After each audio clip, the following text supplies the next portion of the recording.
Salut à tous, comment vous allez? Bien, j'espère, ok? Bienvenue une fois de plus sur notre chaîne YouTube, ok?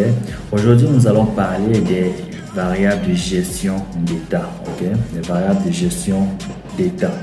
Ok, qu'est-ce qu'une variable de gestion d'état? Une variable de gestion d'état va nous permettre de gérer ou bien de modifier le comportement d'un widget ou de plusieurs widgets, ok? D'un widget ou plusieurs widgets. Voilà. Donc, quand je dis gérer l'état, ça peut aider réellement à faire disparaître un widget, afficher, modifier, bref, changer de couleur, ce que vous pouvez imaginer. Ok. Donc, ce qu'il faut savoir, c'est qu'il y a trois types de variables de gestion d'état. Trois types. Ok. Le premier type sera tout simplement notre page state. Ok.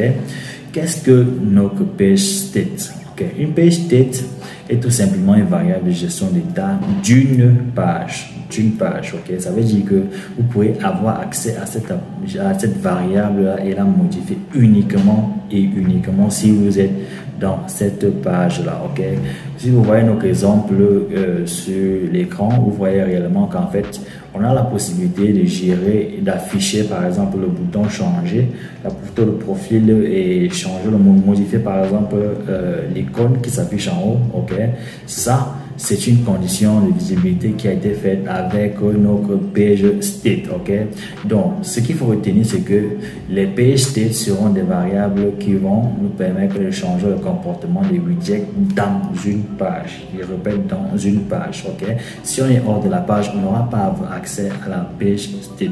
Ok, en plus de ça, après la page state, on a ce qu'on appelle la app state. Ok, et la app state, en fait, ce sera une variable qui sera accessible et modifiable dans toutes les pages de notre application. Ok, donc on pourrait stocker les données et ces données seront conservées sur toute l'application, toutes les pages de notre application. Par exemple, prenons l'exemple de notre sélecteur de langue, pardon, que vous voyez à l'écran. Ok, ça c'est une langue qu'on va choisir et cette langue sera perpétuée déjà sur toutes les pages de notre application. Par exemple, là, quand on choisit une langue, on défile, on part vers la deuxième page, ok, et la variable est toujours présente dans la deuxième page. Ok, donc la page state, la app state va nous permettre de stocker des variables, ok, qui seront accessibles dans toutes les pages de notre application.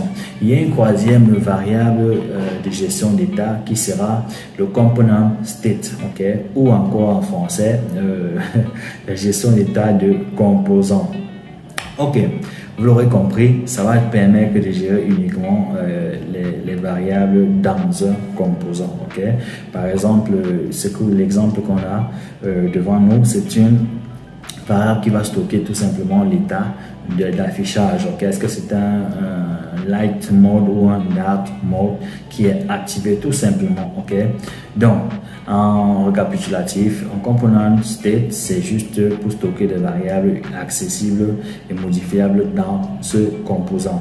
Une app state, c'est stocke des variables qui sont accessibles et modifiables dans toutes les pages. Et une page state sera pour stocker les variables accessibles et modifiables uniquement dans une page. Alors, si vous avez aimé la vidéo, likez, abonnez-vous et partagez le contenu parce que ce n'est que la première vidéo où on parlera des données. Okay? On a plusieurs vidéos qui arrivent qui parleront des données dans Flutterflow. C'est très important de connaître les données et connaître comment les manipuler. Okay? Car une application n'est que données. Voilà. Merci et abonnez-vous.